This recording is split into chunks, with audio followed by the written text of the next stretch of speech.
Hello, welcome back to another video. And today, well, we're sadly going back to another overpowered character because today I'm going to be giving Izuku Sailor Moon's powers. And well, we all know how strong Sailor Moon actually is. And if you don't, let's just say that this girl can casually destroy things that are well beyond universal level, and clearly nothing in My Hero Academia is going to be that strong. But nonetheless, I still hope that Sailor Moon's powers will be done justice in this video while giving them to Izuku Midoriya and seeing how he would ultimately play with them. Now, I do want to say this right off the bat. Sailor Moon's powers come from the silver crystal, and they also come from the moon.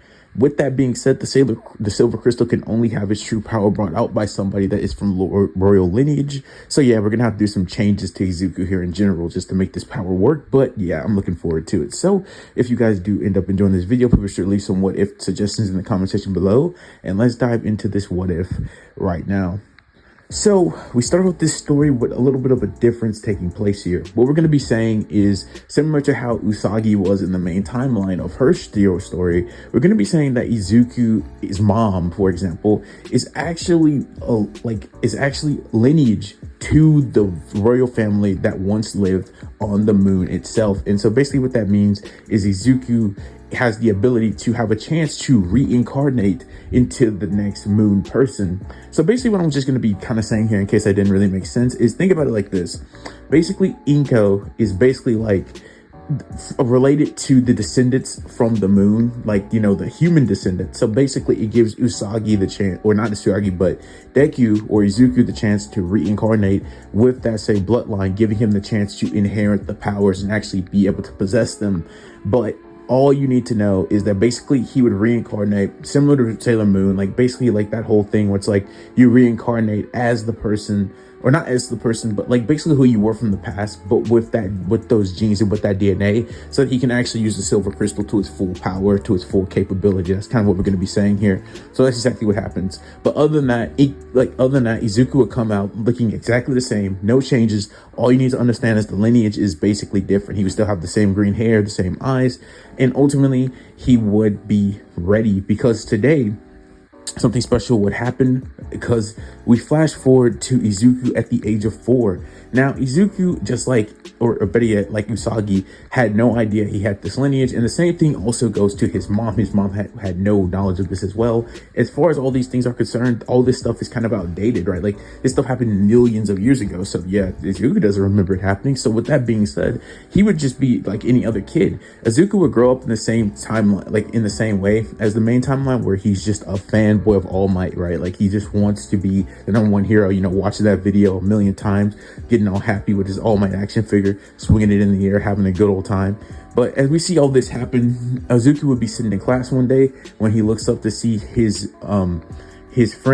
best friend, Bakugo Katsuki, start to emit explosions from his hands. Everybody in the class looking over and saying, "Whoa, what the heck?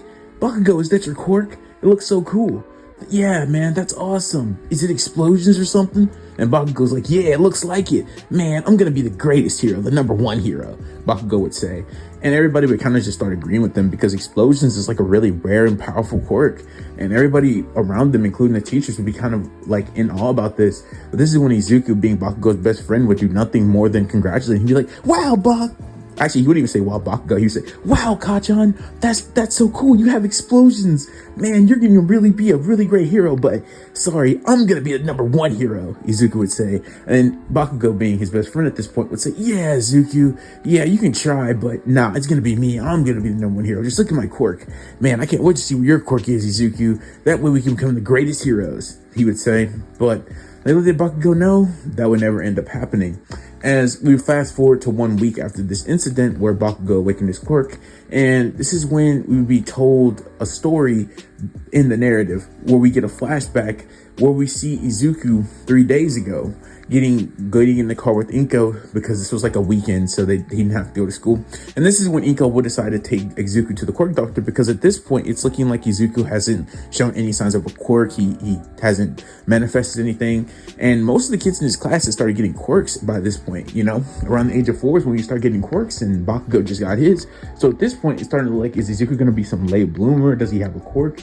Inko needs to know, because this is a very important thing in their society. You know, if you're quirkless, well, things aren't going to go so well for you. But if you are a quirk, or you have one, things will be a lot better off for you. So Inko needed to know this, would take Izuku, as you would expect, to the quirk doctor. And for no, because it doesn't really matter, I'm just going to be saying it's Ujiko, because Ujiko would come in and he would look at Izuku. He'd do all that basic stuff, you know, he check his temperature, you know, look at his ears, see if they're all clear. He do that little thing where he grabs the hammer, hits his knee, and then his like leg will spike up, you know, the basic checkup you would get at a doctor. And this is when Izuku ultimately would be told by Ujiko that he needs to take the x-ray of his foot, you know, to see if he has the extra pinky toe joint, so that he can also then look and see what kind of quirk he actually does have. Because, you know, Ujiko being like a specialist on quirks and stuff, you know, he has to get the best ones for all for one. So he would honestly be the best person to tell Izuku, you know, what his quirk is going to be. Obviously, if it was too broken, Ujiko would definitely try to steal it, but that's not really the point I'm trying to make here. But ultimately, this is when Ujiko would come back with, you know, the x-ray with the, you know, not such a good look on his face. He wouldn't be smirking or anything crazy like that, because Izuku, he doesn't have a quirk. And Ujiko would know this, and with the grimace on his face would say, well, Miss Midoriya, if I had to say, your Izuku doesn't possess a quirk. You see his pinky toe joint, he doesn't have that. And because of that, that means he probably won't manifest a quirk.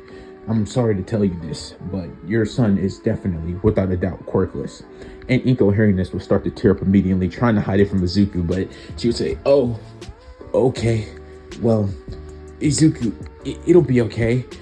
I think you'll be fine. But Izuku, hearing this, she would say, wait, no, I'm quirkless? There's no way. I was going to be the #1 hero. And Ujiko would just look at him and shake his head and say, well, kid, I guess you're going to have to change your mind or find some new dream, because that doesn't seem likely with no quirk, he would tell him. And this is when Izuku would start bawling out crying, and Inko would start crying too. They both just can't accept this fate that Izuku had been given upon him. And they would leave the doctor's office with this terrible news that Izuku was quirkless and that he wouldn't have a quirk. And with this being done, we can now flash back to the present, where Izuku would be sitting in class. And this is when they would all be sent to recess, when Bakugo had noticed that Izuku had been distant these last couple of days. Like, this is his best friend. Clearly you can know when your best friend is trying to like avoid you, obviously. So he would go to Deku, you know, at this point, and finally try to, you know, get his attention, you know, and ask him, well, Izuku, did you go to the quirk doctor like you said? He would be caught off guard by this, because Izuku didn't even see Bakugo coming, because like I said, Izuku was trying to avoid him.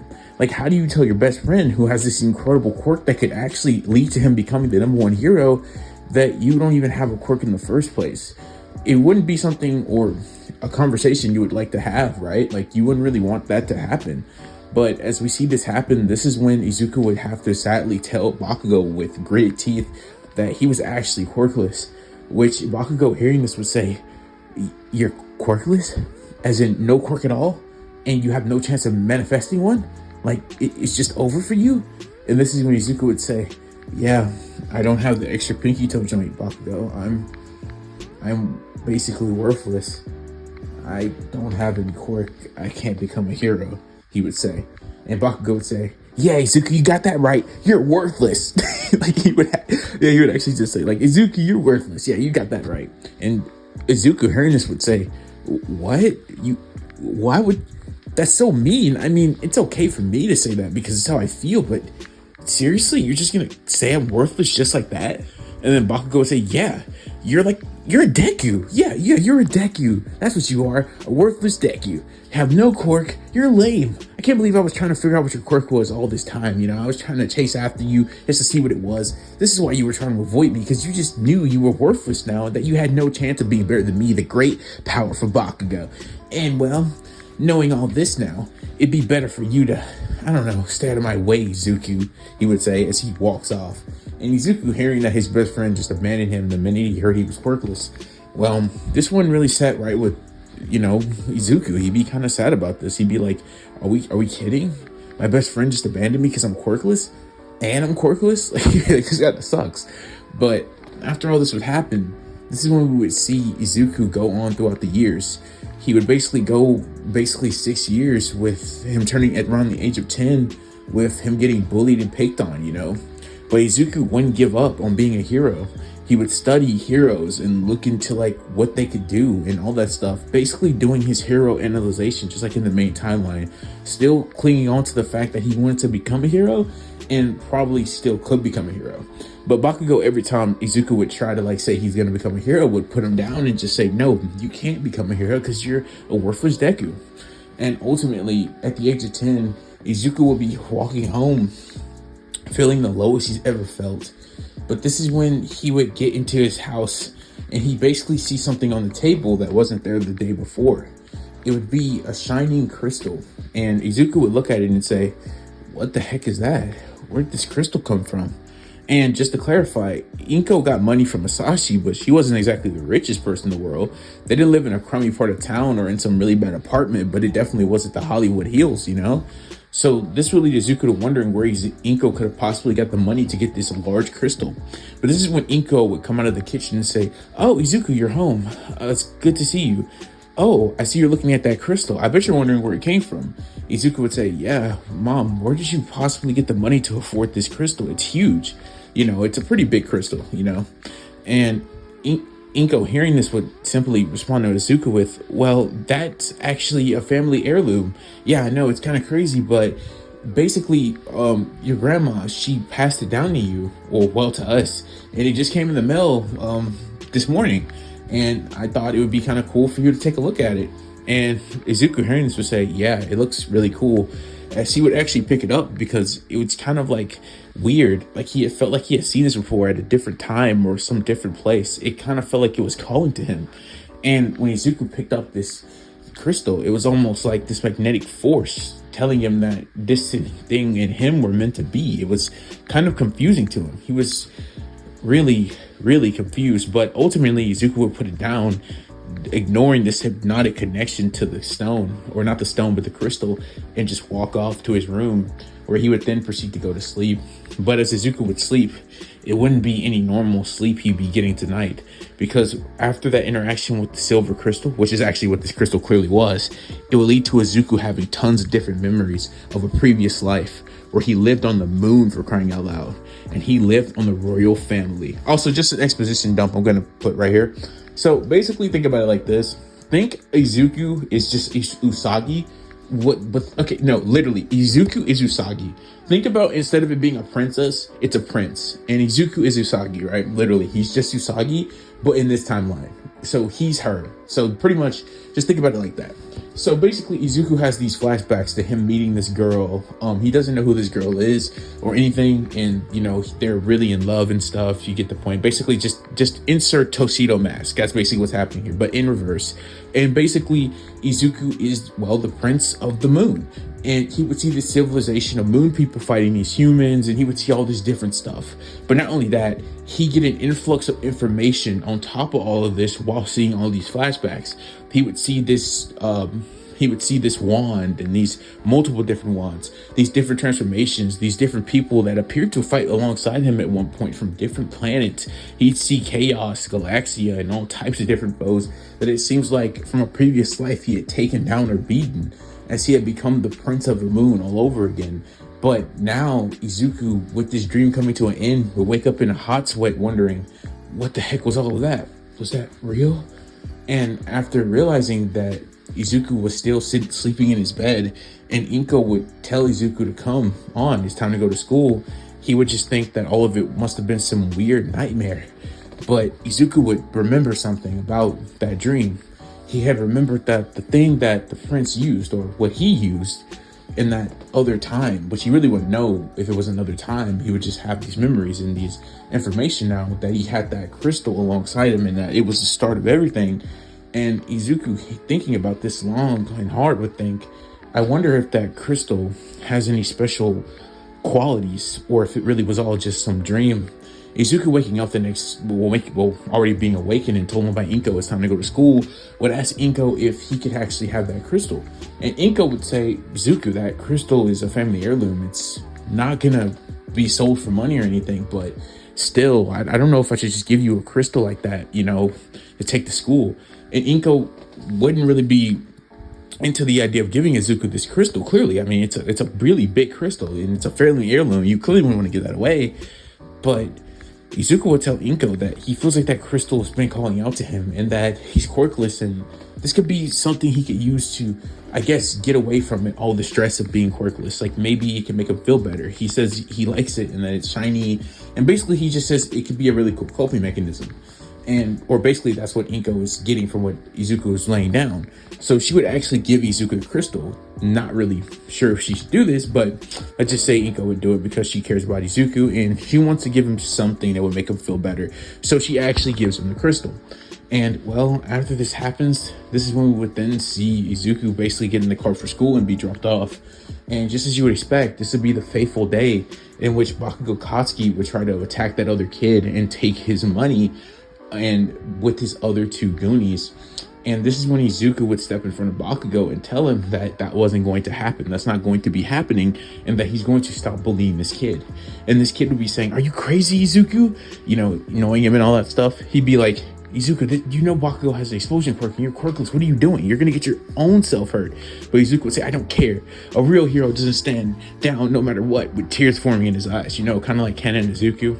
And Bakugo saying, well, if it isn't quirkless Deku getting in the way of me and my friends trying to have a little fun, and you're getting in the way of my meal, so I see what we're gonna have to do here is, well, remove you from the situation," he would say, as he would start, you know, charging explosions in his hand, letting them crackle off, with Bakugo lunging towards Izuku with the intent to harm.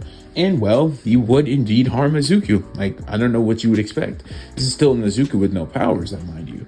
But that wouldn't be for too much longer, because after Izuku got hit by this in the stomach, the memories that he had of being that prince, of being over that moon kingdom, would slowly start to resonate in his head. And not only resonate, but he would have memories of how to gain that power, how to use that power that were already there, but in this instance, knowing that he needed it, he would call upon it. This is when we would then see Izuku for the very first time transform, just like you would see Sailor Moon do in Classic Faction, using Moon Prism Power makeup, or just Moon Prism Power transformation is fine enough. Makeup is kind of girly. And just to clarify something else, let's just say instead of Izuku having like a pendant, you know, like a Sailor Moon has, you know, like how she has a little brooch, a little pendant that, you know, she keeps the stone in, just say Izuku keeps it in like his wallet or pocket, or I don't really know. I couldn't really think of anything because I don't really know what kind of thing a male would carry around that resembles a brooch, but let's just say he carries like it in his wallet or something, and it like combines with his wallet, so it's like in the middle or something, I don't know. And basically that leads, but he doesn't have a wallet. It's just the regular crystal. It's just giving him powers right now and allowing him to transform for the first time. So it's not anything like crazy. It's just on him. It's like in his pocket. So because of this will lead Izuku to transform into Moon Prism Power transformation, which would be his very first transformation. And with this being said, Izuku would feel a rush of power, getting all this power from the moon itself, which is obviously going to make Izuku way more powerful. And if you guys didn't know this, if you haven't seen Sailor Moon again, this transformation doesn't just make Sailor Moon gain magical powers. It grants Sailor Moon all types of physical enhancement, where she can not only run what seems like nearly infinite, her acrobatic skills improve like thousands upon thousands of times.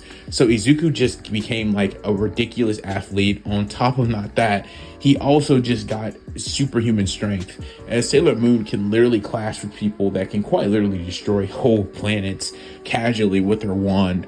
And considering Izuku just got this type of power up, I could say without question that's a pretty good superhuman power up. So with that being said, Izuku would proceed to literally speed blitz Bakugo, which, yeah, I'm sorry to tell you this, he would literally speed blitz Bakugo even at the age of 10. With the power of the moon on his side, Izuku would punch Bakugo in the face before he even has a chance to let out another explosion. And Bakugo, seeing Izuku transform into this prince attire, because obviously it's not going to be some little girly sailor outfit, because, well, yeah, it's gonna, oh, actually no, it would be a sailor outfit, but it just would be for a guy instead of a girl. Like, it's just everything swapped. I don't know if I have to keep saying that, but yeah, obviously Sailor Moon's powers are girly, so I kind of, don't really know how I have to get into it, but yeah, you get the point. So ultimately, after this happens, this will lead Izuku to easily beating Bakugo and his two Goonies to run away, because when the main boss gets taken down, you're not going to stay and look. So Izuku would easily defeat Bakugo with one attack, not even being all that hurt anymore, because the transformation honestly was starting to heal him, as he was gaining power from the moon itself and gaining more durability and stuff. Not to mention that the moon also just literally has healing properties and stuff on top of that. Like, I'm gonna be real with you. If you've never seen Sailor Moon, just know Izuku's like really broken. He has healing, like he can literally heal others. He can, like, he's a lot of stuff. There's a lot of stuff he'll do. You'll see what I mean. But ultimately, yeah, he's starting to basically just heal just from this alone. And Izuku feeling this rush of power in his veins, all this power that he possesses, he would be feeling pretty good. He'd be like, wow, I do have a quirk. Thinking all this was just some random quirk that he had the whole time. Or not just thinking it's a quirk, but thinking that basically the silver crystal is what was needed to activate his quirk. That's what he would be thinking, but that's actually not true at all. It's actually just hereditary, or better yet, the silver crystal is where he gets all his power from in the first place. Just in general, it's not a quirk. It's coming from the silver crystal. But literally, it's not that it needs it to be connected to the quirk. It just literally is his power. So with that being said, this would lead to Izuku basically leaving, and that kid thanking him for stopping Bakugo from taking his money. And this is when we would then see, and yeah, I know what you're gonna say. I probably could make Izuku get reprimanded for beating Bakugo or something and get him kicked out of school, but no, I just think like the teachers would see Bakugo knocked out, because clearly when Bakugo was doing this, there were no teachers around. So I just feel like he wouldn't get kicked out of school, because obviously the kid wouldn't tell him, and the two bullies are too scared to tell. And Bakugo thinks he's too proud and too cool. He would never admit that he lost to Izuku to get him kicked out of school. So yeah, Bakugo just wouldn't say anything. His two Goonies wouldn't say anything. And this would low-key be the change until it was around the age of 14, where we would see the next 4 years pass. During this time, Izuku would realize something very crucial, that the silver crystal was actually what was giving all his powers. And the reason he would figure this out is simply due to the fact that when he didn't have the silver crystal, he couldn't actually do anything. And not only on top of that, he would also just realize through his memories that he was starting to remember more and more of, that yeah, his powers were actually from the silver crystal. He literally was quirkless, because he would convince Inko to actually take him back to the quirk doctor to see if he had actually gained some quirk. And the quirk doctor would be different this time, but still he would say Izuku has no quirk. But Izuku would tell Inko that, well, whatever he has is definitely superhuman, and he definitely has some type of superhuman power, he would tell her. And Inko, hearing this, would say, are you sure about that, sweetie? How could that even be possible? And this is when Izuku would clearly transform in front of Inko, showing her that, yeah, he very much has some type of superhuman ability, some type of superhuman powers. And Inko, seeing Izuku transform, would be shocked by this, thinking, whoa, that's so cool. But where's that coming from? And Izuku would say it's coming from the crystal. It seems like it has some type of power within it that allows me to transform and gain all these powers. I don't really know where the powers come from, he would say, but surely this power can help me become a hero. I've never felt stronger. I never felt more like powerful. And then he tells Inko about what he did at school at Bakugo, and explains that it was only because Bakugo was bullying this kid and was going to take his lunch money. Inko, hearing this, would be kind of like indecisive about this. She would think, yeah, that was a good thing Izuku did to stop Bakugo from hurting that kid, but hearing how powerful Izuku was, Inko would kind of be like wondering if Izuku needs to be trained or something, or who could she even tell about this? Because on the scanners, everybody would think Izuku was quirkless, but in reality, he was probably one of the strongest people in the world. Even though that's just what Inko is thinking, because in reality, Izuku is the strongest person in the entire multiverse. But that's not really important. The point is that basically this would lead to Izuku basically being told by Inko to just be more careful and to not use his powers willy-nilly. They're a family heirloom at most, or they are special, and you should keep them safe and not just to show them off to anyone. Obviously use them when it's time for you to become a hero, but don't just use them willy-nilly, she would say. We want to keep this thing on the down low. A quirkless kid doing what you did to Bakugo isn't really normal, so we don't want too many other people knowing about this, she would tell Izuku. And Izuku would nod his head in agreement. And this will lead to Izuku basically never using his powers again up until the age of 14, which we'll see why that happened. So Izuku, in class, would be asked by the teacher when he comes in with the paper saying, Okay, guys, I got your career aptitude forms. Let's see, what do you guys want to be in the future? Come on, I got them right here. And all the kids would be like, oh, that's so boring, that's so lame. But this is when the teacher would throw the papers in the air and say, no, I know you guys all just want to become heroes. And this would ultimately lead everybody going, yeah, we just want to become heroes, man. And they would just start releasing their quirks all over the place. You got that fingernail guy, that cloud girl hair. She's kind of cool. And you got all these kids just using all their quirks. And then this is when Bakugo would step up on his desk and say, well, Teach, you already know what I'm going to do. Don't lump me in with the rest of these extras. I'm going to become the number one hero and go to UA high school. And this is when the teacher would say, well, Bakugo, outside of one other kid in this class, your grades are definitely that good enough to be in UA. And this is when Bakugo would hear this and say, what? Outside of one other kid? What other kid has better grades than me, Teach? And this is when he would point to Izuku, but not just to say that Izuku has the better grades in class. He would say, Izuku, yeah, he has the best grades, but Izuku, don't you also want to go to UA? And this is when Izuku's sitting down in his chair normally, not really cocky because he's never really shown off his powers. Now, to the respective people in this classroom, to be fair, most didn't even know Izuku was quirkless. Some just thought Izuku just never showed off his quirk. Like, Bakugo would put Izuku down, but it wouldn't always be around people. So some people would hear Bakugo say Izuku was quirkless and be like, is that actually true?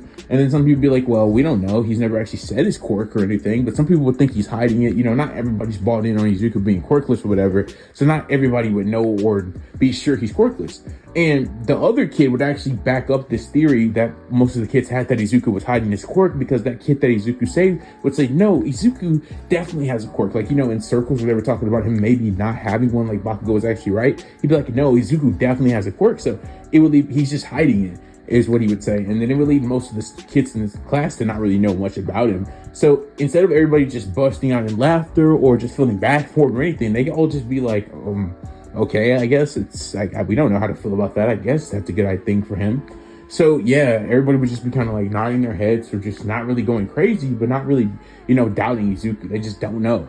So with that being said, this will lead to Bakugo getting mad and saying, ugh, you dang nerd. I dare you sit up here and try to go to my school. I'm the best person in this school, and so I should be going to that school. As he would appear in front of Izuku's desk and throw an explosion down into it. And this is when Izuku, staring him right in the face, would say, all right, Kachan, calm down. I'm going to become the number one hero, so you don't need to worry about it. Basically just ignoring everything Kachan was saying and just looking him straight in the eyes. Bakugo would say, what did you say, extra? You're not going to do anything, you quirkless Deku, as he would scream it out loud. But everybody in the class, they've been hearing Bakugo say this, but again, they're just still not sure about that based on that other kid's statement.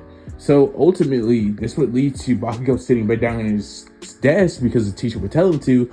And this would ultimately lead to them being led out of the class by the bell. As this is when Izuku would get up to leave, but this is when Bakugo and his three Goonies would surround him. But just to clarify, Bakugo's three Goonies staying really far away from Izuku because clearly they haven't forgotten that event that took place with Bakugo getting one shot as a kid. And frankly, they don't really want to cause problems with Izuku, but you mess with one of them, you mess with all of them. Or better yet, when Bakugo starts to bother someone else, they have to be beside him. They want to lump in. They don't want to get bullied by him. So ultimately, what ends up happening is Bakugo confronts Izuku and tells him that if you even try to go anywhere near that school, you're going to die. And this will lead Izuku to saying, yeah, no, that's not going to happen. And you're not going to stop me from going to the school because I'll just beat you up like I did when we were 10. And this will lead Bakugo to saying, what did you say, extra? Yeah, that's never going to happen again. You better bet. I am not losing to you ever again. I don't even know what all that was. You're supposed to be quirkless. What exactly even was that? Bakugo would say. And Izuku would say, oh, well, that's just my quirk. It awakened on that day, coincidentally, and I just used it to beat you up. Maybe you shouldn't be such a bully, Bakugo, and that would never have happened. But yeah, that was my quirk, and you got to see it firsthand. So if you genuinely think that you're strong enough to take me on, we could fight right now, he would say. Because honestly, Izuku is all for hiding his quirk, but Bakugo had already seen it. And honestly, this is the last day of middle school? Why not beat up Bakugo? Because for as far as Izuku's concerned, Bakugo doesn't actually show any actual signs of being a real hero. So in Izuku's mind, he's sitting up there thinking, yeah, Bakugo's not actual real hero material, so there's no way he would get into UA anyways. So he's sitting up there thinking, oh, this is probably gonna be the last time I see his Bakugo anyways. I might as well beat him up just to, get some payback for all these years. He was bullying me. Imagine getting bullied from 4 to 10. That's pretty messed up. Obviously, 10 through 14, Izuku didn't get bullied because Bakugo was like, yeah, I kind of don't feel like getting punched to get laid out again. But now, nah. seeing that Bakugo's thinking the same thing, like this is the last day we're in middle school, and that he's sure he's not going to see Izuku again because he doesn't really know much about his quirk, or if that even was a quirk.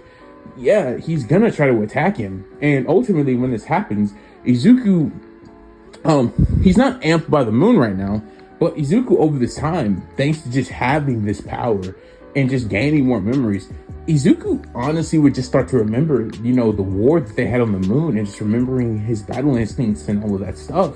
And because of that, Izuku also knowing just how powerful he was when he had his transformation active, he would just sit there and think that he could probably become even better if he actually did some training. So for the last 4 years, Izuku's been going to different martial arts classes, and he would actually have met Ojiro in this timeline, you know, the guy with the tail, during some martial arts classes. So yeah, Izuku was actually pretty powerful, all things considered. And this would lead Izuku to just dodging Bakugo's explosion with just his regular speed. He wouldn't even use his silver crystal transformation or his moon prism, you know, transformation. He wouldn't even transform here. And basically, he would punch Bakugo one time in the face, and Bakugo would be shocked by Izuku's speed and reaction. This is when Bakugo would immediately realize that Izuku actually must have been doing some actual training, because this looked like he had been trained to do this. Like how easily he slipped this explosion, how easily he punched him. It just looked like it was too like familiar to him. And this when Bakugo would say, "Oh, I see. So you've been doing some training. I guess you've been going to some martial arts classes. That's what I would expect from you, quirkless Deku." As he would try to launch another explosion, you know, closer, you know, wider, bigger, so Izuku wouldn't have like the ability to dodge. But again, Bakugo's just attacking with anger and emotion, which is making him open. And not only that, Izuku is well trained for at least 4 years in martial arts, so he's going to easily like destroy Bakugo here. This is when Deku would dodge Bakugo's attack by dropping to the ground, you know, getting out of the way of the explosion, and then just sweeping him on the ground into a desk where Bakugo would tumble over it and fall on the ground, you know, actually getting hurt by this. And this is when Izuku would say, "Look, Bakugo, as much as I would love to keep playing around with you, I have actual things to do. Like, I'm gonna go home and celebrate my mom's birthday. So I'm sorry to tell you this, but I have to go. And it doesn't look like your two Goonies really want to fight me either." As Bakugo's two Goonies had went from being just slightly far away from Deku to being all the way at the wall now, just basically being observers. Like, they didn't want any parts of him anyways. And seeing how much stronger Izuku has gotten and how much more confident he is, yeah, they would just kind of be like, "Yeah, no, we don't want any problems with him." So ultimately, Izuku would just start to walk off. And Bakugo saying, "Get back here, you extra!" But by the time he would say that, Izuku had already walked out the front door of the classroom. And basically, by the time Bakugo had actually gotten his stuff together and gotten onto his two Goonies about why they didn't help him against Izuku, this would basically be when he gets outside and seeing that Izuku was long gone by this point. Like, you know, he took too long, like, getting mad at them. And, well, Izuku was long gone. Now, because I don't really see a point in this actually happening at all, because Izuku was held up by Bakugo's nonsense, I actually think that Izuku would not take the same, well, no, I think he would take the same way home because he's trying to get home as fast as possible to his mom because it's her birthday. And on top of that, I think that's actually another reason why he wouldn't run into the Sludge Villain, because if you remember correctly in the main timeline, Izuku running into the Sludge Villain was simply due to the fact that Bakugo basically, he kept Izuku up like a really long time, but it was a very specific long amount of time. In this timeline, Izuku actually handled Bakugo pretty quick and actually dipped pretty quick as well. And if Izuku's trying to rush to get home, I think he would just miss the timing of the Sludge Villain. So the Sludge Villain just wouldn't appear here, and Izuku would just make it home, right? Like, I think that's what we would see happen. And Sludge Villain would appear, he would be looking around for someone, but nobody would be there. And just as you would expect, All Might would catch him looking for someone, but there would be no one there because Izuku, he missed him. And ultimately, All Might would capture the Sludge Villain. There would be no Sludge Villain Part 2 because there's no Izuku there to distract All Might. So he would have the bottle still on him, and that's just basically the end of that. And this is when we would see Izuku go home, celebrate Nico's birthday, and that would be that. As we would then start the 10th month time skip with Izuku basically doing absolutely nothing. Yeah, I know this sounds kind of like boring or kind of trash, but it's kind of just what would happen. Izuku knows that when he transforms, he's on another level entirely. And he just knows that he probably can just pass the entrance exam without doing any training whatsoever. So Izuku during this time would honestly just be kind of a bum, and not like a bum in a bad way, but he'd just be around the house. He'd be helping his mom clean up, he'd take out the trash, do the dishes, just spending a lot of time with her. And not only that, he would also, get him a side job. He's not really old enough to get a real job, but he'd go around cutting yards, raking the leaves, doing like really, just some laundry boy chore stuff, getting him some money on the side to help his mom, because he knows his mom works this really hard job. And Izuku during this time would just be helping her as much as possible. He started a lemonade stand. He should be really active in his community. He thinks the best way to be a hero is to help your community. So that's what he would do. He would just go around helping everyone, and this would lead him to getting actually quite a bit of money. I'd say he'd get like $2,000. I'm not converting that into Japanese, I'm not converting that into yen. So, but I don't know, just think about $2,000 in yen. And he would give this all to Inko and say, "This is all for you, Mom. I did all this for you because I know how hard you work." And Inko, seeing how much money Izuku had gotten over this time, would be really grateful. She'd really be happy, and she would thank Izuku dearly for doing all this for her. But she would tell Izuku that this money should go to his UA stuff, because she knows that if Izuku is so confident to the point where he's not going to train during this time period, that he's probably going to get into UA. So with that being said, this is when the 10 months would be over, and we would see Inko taking Izuku to the UA entrance exam, where when let out, she would say, "All right, bye, honey," and drive off, with Izuku looking at how big the campus was and thinking, "Whoa, this place is massive."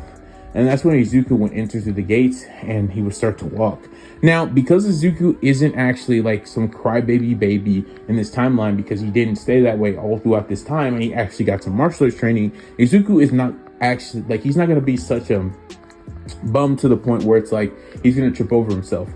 So no Unaraka interaction in this timeline, and no Bakugo interaction in this timeline, because Izuku just walks straight forward. He doesn't stop or slow down to think, so Bakugo doesn't, shoulder check him. So ultimately, this will lead him to go into the UA entrance exam, where President Mike will start being enthusiastic, and this would ultimately lead to Ida questioning him, thinking, "Now, if there's a mistake on official UA documents, then this is a serious problem, because this is supposed to be a prestigious academy with the most prestigious papers." And President Mike, hearing all this, would say, "Look, kid, I'm sorry to tell you this, but I literally didn't even have time to explain that. So can you shut up and sit back down?" With everybody in there going like, "Ooh, man, that's whoa." And then basically Ida would sit down and say, "I never." And he wouldn't get onto Izuku in this timeline, because Izuku just wouldn't be muttering, I'm going to say, because why would he be muttering? Like, I mean, yeah, I said Izuku still does his hero theory, but he's not like a bum, right? He's been training for 4 years. And also, Izuku had memories of a previous life, right? Like, I feel like he would, living that whole life, be just fundamentally changed at this point. Like, he would still have things from this, like, his, like, current life, clearly. Like, he loves his mom and all that stuff. But with all that information, dude kind of wouldn't just be a lot different. He would be way less different than that accumulated, stuff would just tell you he is. So with that being said, Izuku would basically be put in Battle City A, not with Bakugo, who was going to be sent to Battle City B, probably because they didn't want them to work together, UA being, that's smart UA.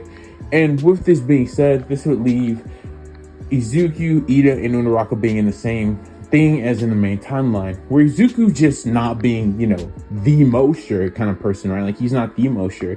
He didn't train for the 10 months, so he's not exactly the most confident, but he is confident in his abilities, because duh, he wouldn't. And basically this slight thought of him not being good enough would lead him to want to get to the front, so he would go there. And this is when he would see Unaraka, and Unaraka would like start talking to Izuku just because he needs somebody to talk to. She'd say, "Hey, how do you feel about this exam? It's gonna like change the whole course of our lives if we fail or pass." And Izuku, hearing this, would think, "Yeah, I'm kind of feeling the same way," because he kind of was. He would be pretty sure of the crystal's power, but remember, Izuku, ever since the age of 10, actually hasn't even transformed since then. He would honestly wonder if he could still do it. He would remember how to do it because he would gain more memories, and so Izuku, that just made him feel more confident that he can make it happen again. Izuku at this point actually putting the crystal into like this very special wallet container to keep it safe, where he could also make sure it was always on him so he could transform whenever he got ready. And because of this would ultimately lead to President Mike saying, "What are you guys waiting for? There's no starts in a real battle, or no goes in a real battle. And or no countdowns in a real battle." I just wanted to say the things I said in the previous videos because I thought it was funny, but yeah, there's no countdowns in a real battle. And this released the gates opening wide as all the students would start running out. But instead of Izuku running it out, This is when he would grab his wallet, which Unaraka still hadn't moved yet because of all the people just running past her, making it kind of hard for her to do so, despite her being at the front. This is when she wondered why Izuku just pulled out that weird wallet with that giant crystal inside, which even Unaraka would be like, whoa, that's a huge crystal. What the heck is he going to use that for? What's his quirk? And that's just that moment would play. This is when we then see the iconic Sailor Moon music start with the iconic, like, symmetry all happening. And this is when we would then see Izuku transform into Moon Prism Power Makeup Stage 1, which would basically be the first transformation again of Sailor Moon. Now, I'm going to put this right here. I don't think Izuku needs all of Sailor Moon's powers to get through My Hero Academia. But just for the aesthetic effect, I may or may not give him those transformations. But it's the aesthetic effect of it all. Climaxy and all that. But I don't even think he would need all of those powers to get through this. But you get the point. So as Izuku would transform, this is when he would speed blitz out of that area, getting into the city and immediately seeing some 1, 2, and 3-pointers. With Izuku using his martial arts training and his enhanced oh my god, I can't say this word. I was gonna say psychology, but that's clearly not it. Like his physical capabilities, right? His enhanced physical capabilities to basically just beat all of these 3, 2, and 1-pointers up. Like he's just destroying them with ease. And because Izuku is doing this would ultimately lead to everybody around him just going like, whoa, his quirk is like some super strength speed quirk. Look at him go. Because like, bro, in about 5 minutes, Izuku with just physical strength and kicking would easily have gotten to the point where he has over 70 points. I'm not even making this up. Izuku was in one place and then he was in another. Like it's really that crazy. Like dude is just beating these 0 and like 1, 2, and 3-pointers with no difficulty. And this would ultimately lead to him accumulating a total of 140 points before you guessed it, this massive incident happens. Izuku having made his way up to a roof just by running on the side of it because he was so fast. He could literally just run up the side of buildings. So ultimately him standing on this building and looking down would say, well, I think I've gotten enough points to pass, and this is when he would hear it, some large thing moving into his direction as all the other students would turn and look and see it. It'd be none other than the giant 0-pointer, and it would be looking towards him and the rest of the students. The rest of the students would start to turn and run. And Izuku seeing that thing would think, I wonder if I could take it down.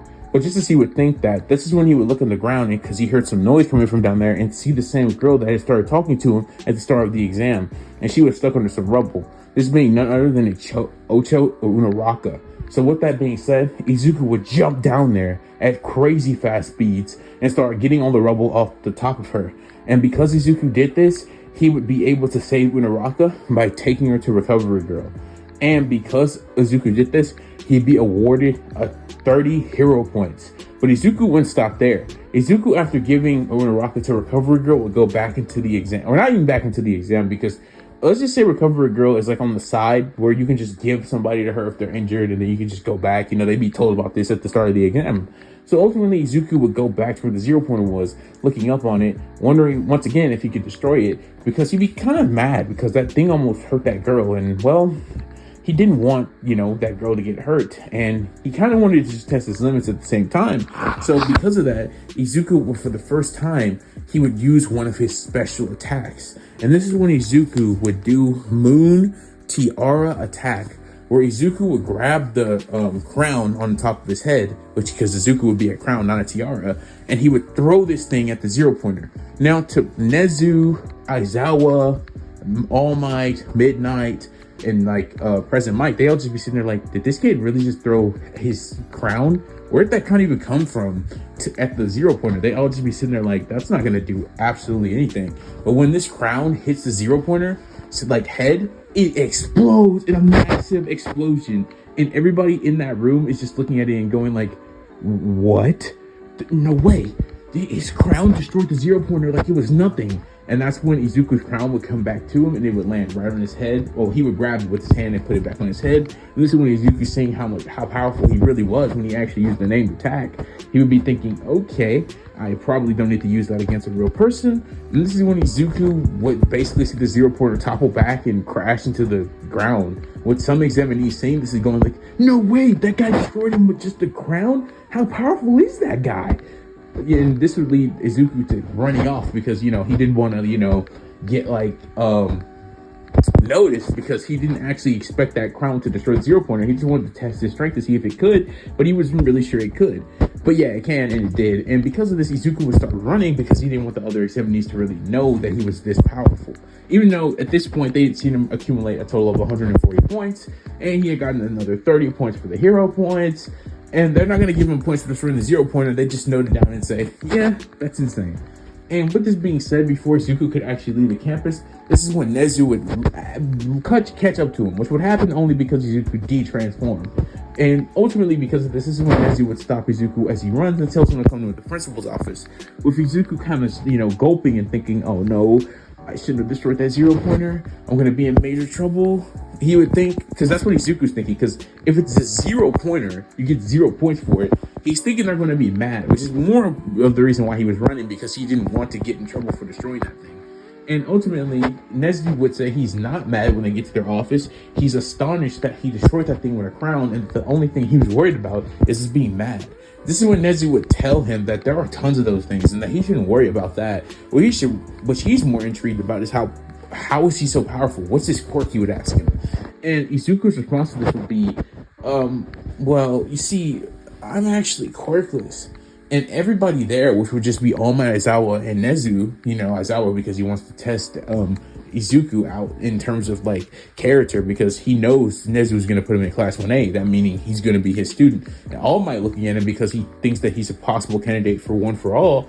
And Nezu, well, he's the principal, obviously. He wanted to talk to Izuku because Nezu's about to offer Izuku a free ride scholarship with money involved for his family on top of it.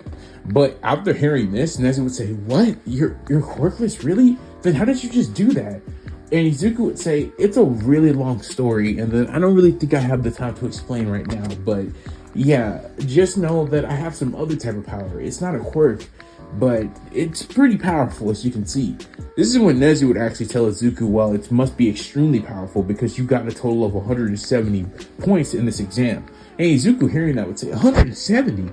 Wow, I really took down that many robots? It didn't really seem like that. I mean, I wasn't even tired. And this is when Aizawa would look over and say, in his head, yeah, I could definitely tell that. Being as someone who's trained like me in martial arts, I could definitely tell that you weren't even breaking a sweat. He would say this all in his mind, of course, knowing that Izuku wasn't lying about not being even remotely tired. Aizawa noting this in his head, that if Izuku just didn't hold back his own, intent, like if he didn't hold back intentionally, he probably could have gained maybe 300 or something points just based off of what he could tell from Izuku's stamina. But what Aizawa didn't know is that if Izuku wanted to, he could destroy every robot in the exam with relative ease, just by throwing his tiara and just letting it run into different not 0 pointers, but 1, 2, and 3 pointers, without him even having to control the tiara, his crown. So with that being said, this would ultimately lead to Nezu still offering Izuku that free ride. And as Izuku would hear this, he would be extremely excited, saying, You're literally letting me in UA right now? First day, you're letting me know right now? And Nezu would say, yeah, you're definitely strong enough to be here. We definitely need to keep you under wraps, if anything else, if nothing else. So yeah, you're definitely in, free ride and everything. We'll even give your family money for this, because it seems like you're going to make me a lot of money just from being a student that graduated from here. And Izuku hearing this would say, that's so cool. My mom's going to be so happy that I'm actually going to be able to become a hero. And All Might would say, well, that's about one of the best things that you can possibly have, is making a mother happy. Aizawa would just nod at this. And this is when Nezu and Izuku would shake hands and he would leave. And this is before he could completely leave campus once more. All Might would actually catch back up to him and ask him if Izuku would want One for All. And I'm also just going to be saying All Might would just tell him the whole story and all that stuff. And Izuku hearing this would say, well, All Might, that's really cool and all, and I would have took that maybe if I was around 10 or 9. I definitely would have took that quirk without question. But this is when he would look at All Might and say, trust me when I say I don't need any more power. I don't need anything else. I'm perfectly fine. I don't need your quirk. Thank you for the offer, but I don't need it. And All Might hearing this would say, are you sure, young man? I didn't expect you to say that. I thought for sure you would want it. It could make you so much more powerful. And Izuku hearing this would say that, yeah, that's the problem. If I gained your quirk, I would have one of the greatest powers on the entire planet, and I'm already probably one of the strongest people on the planet. All Might hearing this would say, are you sure about that? And he would say, yeah, I'm pretty sure. I'm pretty powerful. And I didn't really explain everything in there, but let's just say I have a way of knowing how powerful I am. I haven't reached those levels of power yet, but honestly, I don't really think I would need them to say for certain that I'm definitely at least one of the strongest people on the planet. Izuku being a little humble, knowing that he was the strongest person on the planet, but he's not going to sell it to All Might. But this is when this would ultimately lead to him basically not accepting One for All, and basically All Might would be kind of sad about this, but he would understand and nod his head and let Izuku go on his merry way. And as Izuku leaves, this is when All Might will become Small Might and basically go back into UA, telling Nezu the bad news that Izuku didn't take the quirk. But because Izuku didn't take the quirk, this will lead him to give it to Midoriya, because yeah, I'm not giving it to Bakugo. Yeah, nope. Bakugo is a bully in his timeline. The only timelines I would ever consider giving Bakugo One for All, just to throw this in here for narrative knowledge, is if he was best friends with Izuku, because that version of Bakugo wouldn't be nearly as much of a bum at this point. Now, clearly, you could just make the argument that if I gave it to like Bakugo, this could be the moment where he realizes that he needs to lock in and stop being a bully and all that. And I guess you could make that like that story. I will do that story in probably one of these videos eventually, but this isn't the one for that. Like Bakugo's kind of just a bum in this story, you know? So with that being, well, not a bum, but he's just on his regular like canon timeline self route. So with that being said, this would ultimately lead Izuku to going home, telling his mom, but she would walk home this time. He wouldn't get a ride home this time, simply because his mom was busy at work. And because of that, this would lead him to walking home. And once he gets home, he tells his mom the news. His mom hugs him and says, "Wow, Izuku, that's so cool. I guess you can put that money that you were going to use to get your books and stuff in your bank account. I guess we can start one of those for you," she would say with a smile. And Izuku said, "Yeah, I can't believe I'm actually going to become a hero," Izuku would say, as they would both throw a party and have a little fun. With that being said, they both go to sleep, and a week would pass with Izuku getting ready for UA, as this is when we would see his mom drop him off this time again, because, well, it was the morning and she didn't have work at this point, and she would say, "All right, sweetie, be safe," as she would drive off. And after this happens, this is when we would then say Izuku once again in front of the giant gates of UA, as he walks in, and everybody starts looking at him with this crazy look on their face, thinking, "Is that the guy? Is that him? No way, that's the guy that destroyed the Zero Pointer with a crown. Whoa, he's so powerful. He's so cool looking. Who is that? It's almost like he's royalty," one girl would say. And then that other girl that's her friend would say, "I want to date him." And this is when Izuku would look around, hearing all these mutters, but he would ultimately just ignore them, as he would then walk up to this really cute girl named Nejire Hado, but Izuku didn't know that. And she would basically tell him where Class 1A was, because that's what Izuku wanted to know. And Nejire would leave Izuku at the door, asking a question to him, saying, "Were you really the one who destroyed the Zero Pointer in, like, you know, the entry exam?" And Izuku would smile and nod and say, "Yeah, that was me." And she would say, "Wow, you're pretty strong. Well, all right, have fun in Class 1A. It's really going to be fun with Aizawa as your teacher," she would say, you know, kind of spoiling the surprise. And Izuku hearing this would say, "Aizawa? Okay." And Nejire would leave, and Izuku would enter the classroom.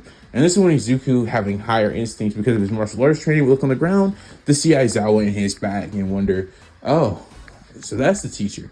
That's the same guy who was in that press conference." Yeah, it wouldn't really be a conference. It'd be more like a meeting. In the meeting, basically, he would think. And basically, it's like, "Oh, I guess that's my teacher. Well, I wonder what he does for a hero."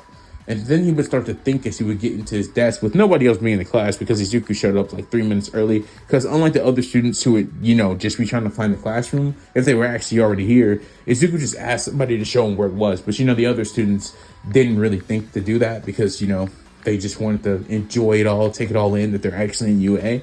But Izuku just wanted to get there as fast as possible, because, you know, he just doesn't want to get in trouble. So because of this is when we would then see Izuku thinking, and this is when he would realize, "Wait, Shoto Aizawa, isn't that Eraserhead? No way, Eraserhead's my teacher? Well, I wonder how that's going to turn out," he would think. But this is when Izuku would honestly start going to sleep, because, well, he was kind of tired, you know? Why is he tired? Because they had a party last night. Well, not last night. Well, never mind, actually. I don't know why I said that. Or put that in the script, my bad. Because they didn't have a party last night. That was like a week ago at this point. I literally say in the script that it took a week for him to get ready for UA. Yeah, I don't know why I said that. But anyways, this is when we would then see Izuku just go to sleep because he's just tired for some reason. I don't know. He's just tired. And because it's like early in the morning, you know, you just woke up, got out of class. You got to wake up early to get to UA. So he's just tired. So ultimately, he would start to doze off. when everybody would come in the classroom, and everybody, comes in the classroom, starts shuffling in. This is when Unaraka would point at Izuku, waking him up with the large scream and say, "Hey, it's you." And Izuku, recognizing his voice, would actually wake him up out of his sleep. And this is when Unaraka would say, "Hey, are you sleeping on the first day?" And she would start to, kind of start laughing. And Izuku would say, "Well, just a little sleepy," he would say. And he would say, "Oh, yeah, just as I thought, it's you, the girl I saved." And she'd be like, "Yeah, it's me." And this is just when Bakugo would come in the classroom, looking over to Izuku, just serving around the class. And as his eyes linked on Izuku's, he would say, "You extra? How did you get into school?" And this is when Izuku would look at him and say, "Oh, Kachan, wow, I was really hoping I never saw you again, but I guess everything doesn't work the way you think it will in life." Izuku, once again, just thinking that there was no way that they would actually let Kachan, or Bakugo into this school, because he had his whole life, as far as he had seen, never shown any hero instincts. He didn't show that he was a hero to Izuku, so Izuku just wouldn't expect him to be able to get into the school. But there he was in the school, and Izuku couldn't believe it. But more so than he couldn't believe it, he was just annoyed. He just wanted Bakugo to be gone. So Izuku would just start talking to Unaraka, just kind of ignoring this interaction. And this is when Bakugo would say, "Don't ignore me, you extra. I'm gonna..." But before Bakugo could do anything, this is when Aizawa would get out of his sleeping bag and say, "It took you all 5 minutes to quiet down. Go sit down in your seat right now, Bakugo. Stop causing problems." And this is when Bakugo would grit his teeth to go sit down at a desk. And with this being said, this is when Aizawa would say, "All right, we're going to have a quirk apprehension test. Go put on your gym uniforms and meet me outside." And this is when Aizawa would get up and walk off. And this is when everybody would go to do just that. And just as you would expect, Izuku would stop Mineta from peeping on girls because it's weird. He would call him a weirdo. And Mineta would be like, "I'm not weird." And Izuku would say, "Yeah, you're weird." And after that happens, this is when we would then see them all make it outside. Or we would then see the quirk apprehension test begin, with Aizawa calling Izuku up and telling him, "Throw this ball as far as you can. You're obviously allowed to use your quirk, so use it to the best of your ability." This is when Izuku, hearing this, would say, "All right." This is when Izuku would pull out his wallet and transform into Moon Prism Power Makeup or Moon Prism Power Transformation. Whatever way you want to put it. If you don't want the girly sounding part, just take off the power up. But you get the point. Or the makeup part. But anyways, after this happens, this is when Izuku would transform. And all you need to know is Izuku would send this ball into orbit, which would literally lead... I know that sounds crazy, but no. He would send it into orbit. And it would lead Aizawa to basically going "Wait, what? Did you just get infinity by just throwing the ball normally?" And Izuku would say, "Yeah, I transformed, as you can see, and my transformation makes me way stronger," he would say. And Aizawa, hearing that Izuku has some type of transformation quirk, what they don't remember what Izuku said in the meeting, he would say, "No, wait, no, he doesn't have the transformation quirk. He just transformed in general. Because if I remember correctly, this kid said he didn't have a quirk." And Aizawa, thinking this, would think, "Oh, okay, all right. Well, good stuff, Izuku. That was a good showing." And he would be trying to hide his smirk. Ultimately, this would lead Izuku to going to the back of the line, where Bakugo would demand to go next, which Aizawa was going to let him go next anyway because he scored second highest on the entrance exam, which he got 140 points. So this is when Bakugo would throw the ball as far as he could, getting 300 something meters, not getting anywhere near Izuku's number. And this is when Bakugo would scream out in a fit of rage, running towards Izuku, trying to punch him. But before Aizawa could even cancel Bakugo's quirk and restrain him, Izuku would just dodge out of the way of his explosion, right? He had no chance of hitting him. And Izuku would just trip him over his own feet with putting his leg out. And Bakugo just starts tumbling to the ground. And this makes him even madder. But by now, Aizawa was actually able to restrain him and nullify his quirk. And he would say, "One more outburst like that against one of your fellow classmates, and you're expelled, Bakugo. Do I make myself clear?" Bakugo, through gritted teeth again, would say, "Yeah, fine." And after that happens, this would lead Bakugo to being put down. And this is when we would then see the rest of the quirk apprehension test take place, with Izuku obviously being number one because his physicals are just too broken. There's just no chance. And after this would happen, this would lead Momo to being second, and this would lead Todoroki to being third. And this is when we would see Bakugo at fourth, which would really piss him off that Izuku was top dog in this class already. So with that being said, this is when we would then see the end of the quirk apprehension test, where they would all be told to go to orientation. and Aizawa would get a clear up on Izuku's capabilities when he quote unquote was going full out on these tests. He would think Izuku is a true monster and a true nightmare, thinking that he's got to be related to All Might in some way, shape, or form in that transformation. But nonetheless, this would ultimately lead to us seeing the next events take place, which would be the heroes versus villains, which, for the sake of saking, I'm going to cover in this video, which would basically look like this. All the students are sitting in class on like the third day of UA, right? The third day in UA. And All Might would come in through the door saying, "Booyah!" as he would click a button and say, "Go get your like heroes," because as I always say, the clothes make the pros. And everybody would say, "Oh yes, so true, All Might, you're so cool." And this would lead them to all putting on their, uniforms. Izuku would genuinely just keep his uniform that he has on because, well, when he transforms, he gets entirely new outfit. So Izuku would say he has no need for a new uniform or a hero outfit because he transforms into his. And everybody would be like, "Oh yeah, I guess that is true."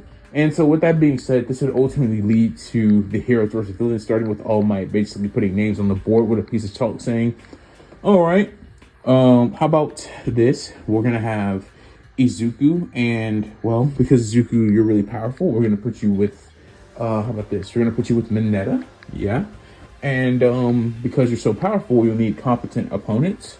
So how about Todoroki and Miss Yaoyorozu? Yeah, that'll do just nicely. So how about you guys go and start taking the Heroes versus Villains exam?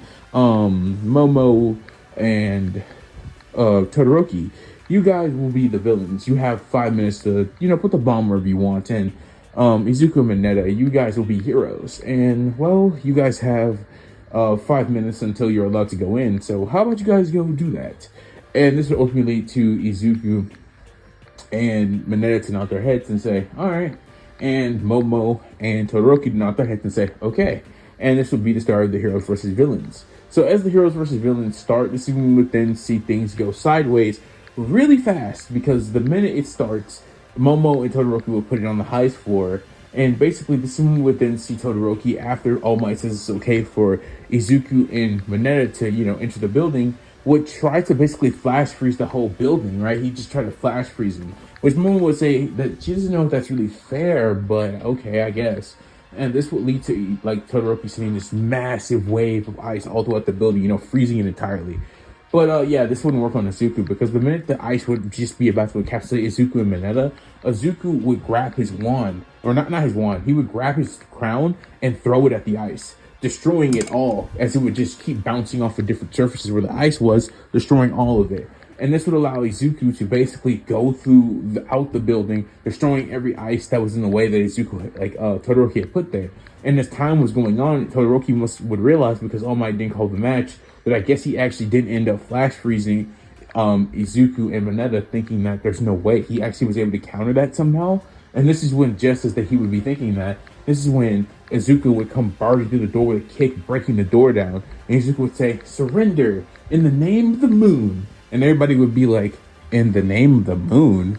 And obviously that's a Sailor Moon reference. But basically everybody would be kind of aloft with that. They're like, "In the name of the moon." And Izuku would say, well, my bad. I didn't mean to say "in the name of the moon," but yeah, surrender, he would say. And this is when it would ultimately lead to Todoroki saying, "Yeah, you wish," as he tried to send the ice guys right at Izuku. But Izuku would just grab his crown and throw it at it, and it would just get shattered just by his crown.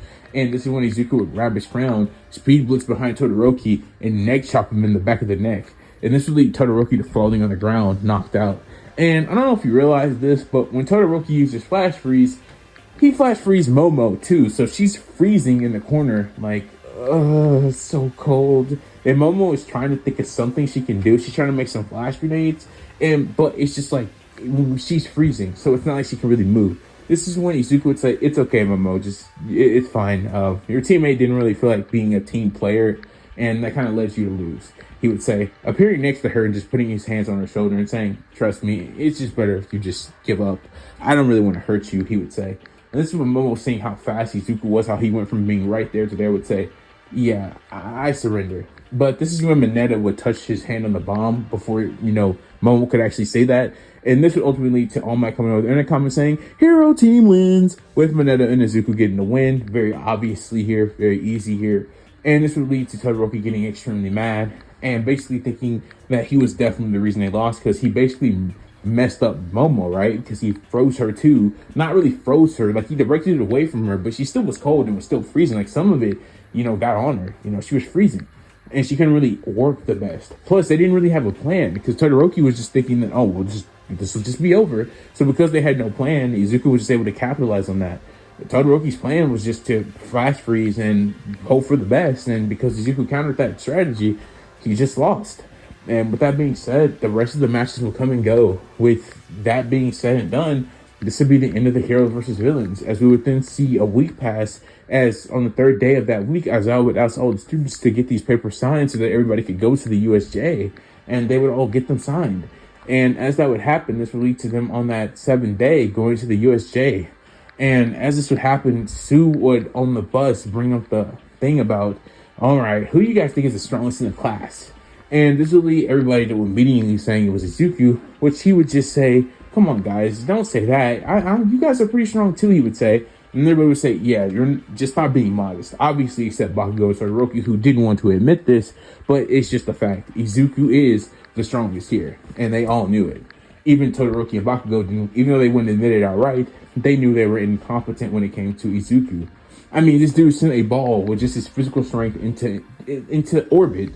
He easily got like 170 on the entrance exam.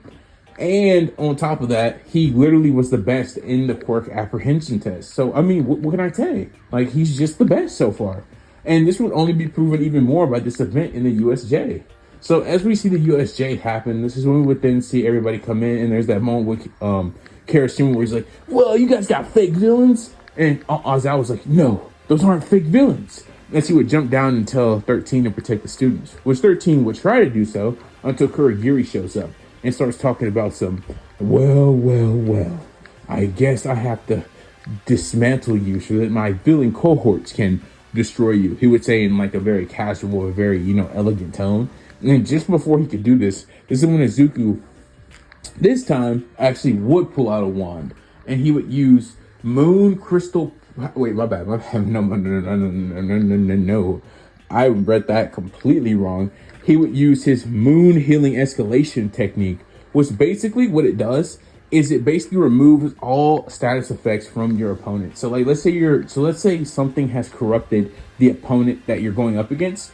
Basically, it completely and utterly removes all of that stuff from them and turns them back to normal. So Izuku would pull his wand out and use this ability. And when he does, it would literally transform Kurogiri back from Kurogiri into Shirakumo. So when this happens, everybody is just looking at Kurogiri like, whoa, what the heck happened? And everybody heard Izuku say what he was doing. And they would all be like, Izuku, what did you do to him? And Izuku would say, basically, he just reverted him back to the way he was before whatever happened to him happened. And he just thought that based off how weird he looked like some engineered creature and would think that that must have been something that altered him. And this would basically, well, like we already said, turn him back into Shirakumo, which would basically leave him knocked out and on the ground. And 13 would clearly recognize Shirakumo and say, there's no way. How is this possible? 13 would say.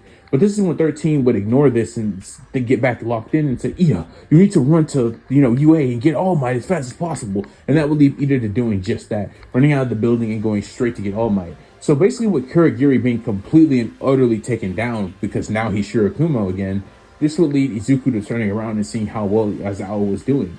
And ultimately, he was doing pretty good. And like all things considered, he's not doing that bad.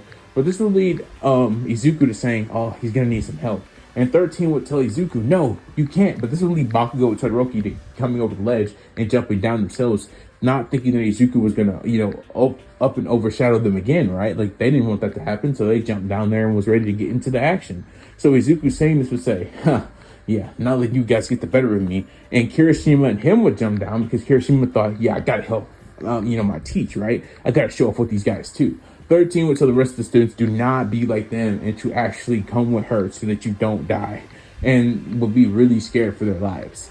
But considering these are the best UA students, and Kirishima's pretty good himself, these are some barter villains, with their help, Aizawa would ultimately start to annihilate these villains. Now, with that being said, Shigaraki's kind of just sitting over there and looking at all this take place, thinking, why are there no kids around the zones?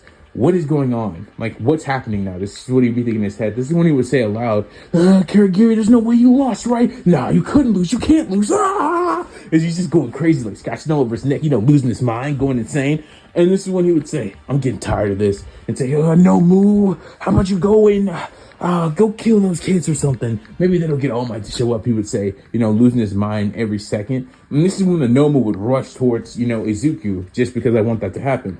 And Izuku just kicking this villain in the face, knocking him out easily, would then turn to see the Nomu about to hit him, which, thanks to his martial arts training and being transformed in this instance, would easily be able to dodge this attack. And after dodging the attack and Nomu's fist touching the ground, this is when Izuku would, clock it. He'd be like, whoa, this seems like it's another bioengineered creature. And Izuku, as soon as he sees that, would again pull out his wand and use Moon Healing Escalation, which would once again revert the Nomu back to a regular human, and he would be knocked out straight up. Shigaraki seeing this would say, what the heck was that? No way! You just reverted the Nomu back to his regular state, a regular human, with no quirks or anything. And that regular human would just be cleanly knocked out on the ground, not following Shigaraki's commands or anything. The Nomu would just be done, just this easily, just by a healing spell, basically. So because of this happening, Shigaraki was cooked. I don't know what to tell you. He's cooked. He gets captured. Kurogiri is Shirokuma now, so he has no way to escape. And the Nomu is defeated, so he has nothing to even try to buy him some time to escape his own self. And Izuku, Aizawa, and eventually, obviously, All Might would show up, which wouldn't be too long after this.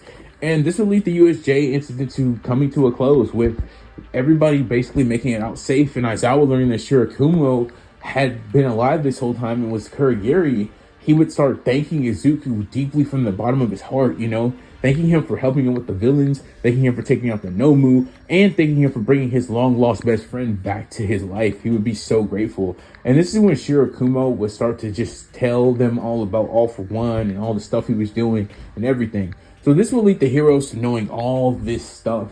And Shigaraki would be interrogated after he's captured. And just as you would expect there, he starts bragging about how, oh man, yeah, I'm All For One successor. I'm this, and the third. And everybody hearing this would just be kind of shocked by this, about how, he's just saying all this stuff aloud, like some moron.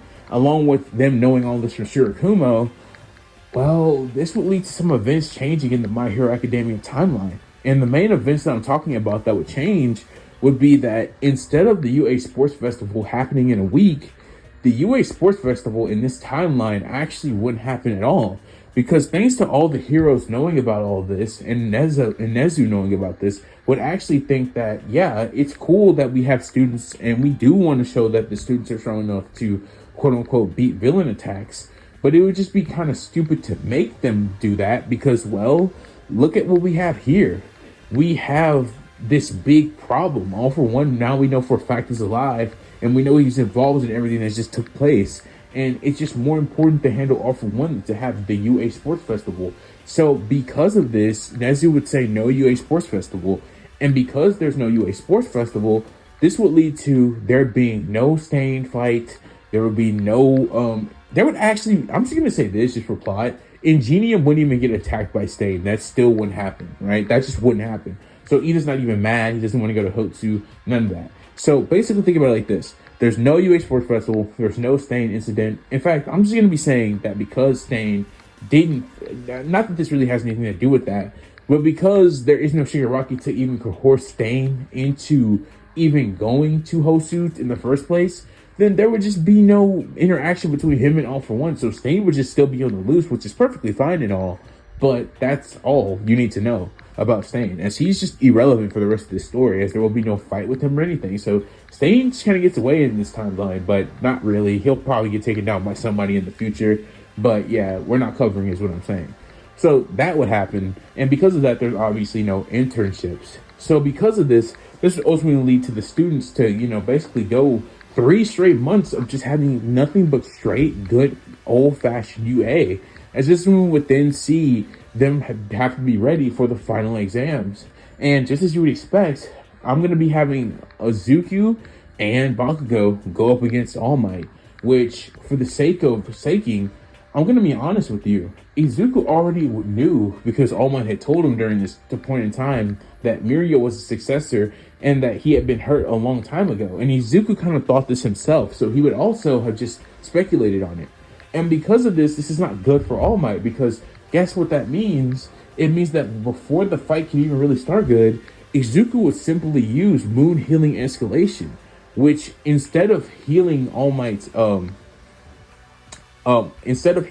injury straight up, what this would actually end up doing is it would heal All Might's injury that he got from All For One, but it would also revert All Might to Small Might because it's actually his regular form. It reverts you back to your original state. So it would revert him back to Small Might, but it would also heal his injury, which would ultimately lead to everybody in the Class 1A to figure out there's All Might's Small Might form. But what All Might would care even more about is that his Moon Healing Escalation technique also healed All Might's injury, which All Might seeing this would actually just start tearing up and crying and just saying, you pass. Because why wouldn't he pass him? Or why wouldn't he pass Izuku after doing this? And because Bakugo was on his team, he just got a free pass just because. And Bakugo seeing this would just start wondering what Izuku even just did to All Might, why he was crying, and why they just got the pass for free. And everybody in Class 1A would be just shocked about his All Might form, thinking, is that really still All Might? Kind of lost. But don't worry, All Might would explain it.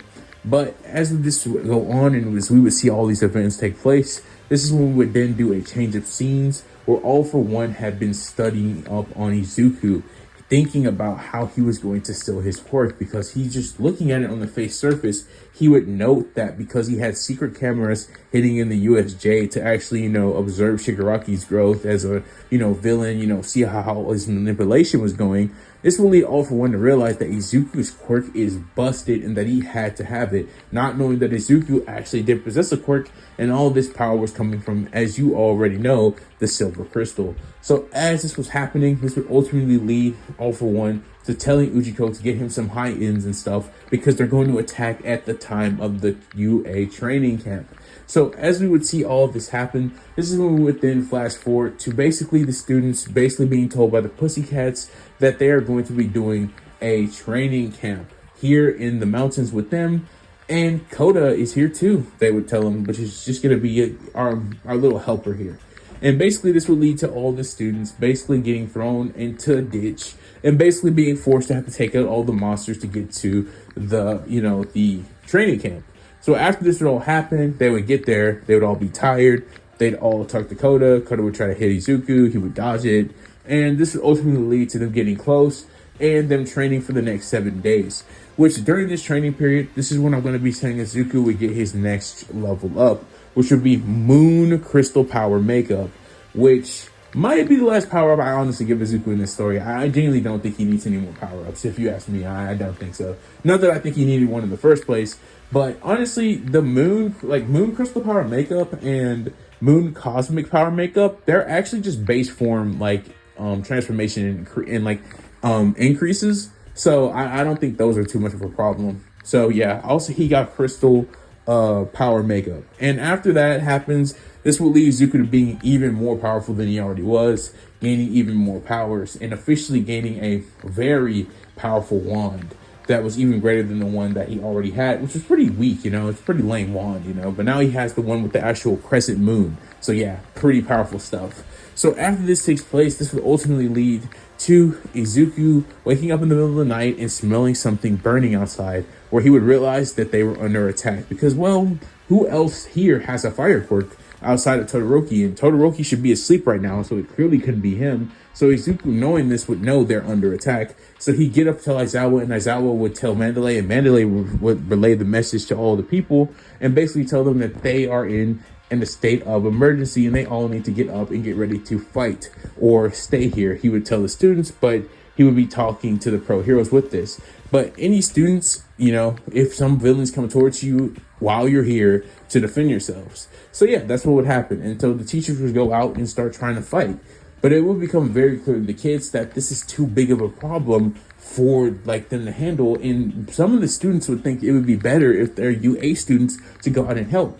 So this will lead people like Todoroki, Bakugo, and Izuku to obviously leave to go try to help the teachers out.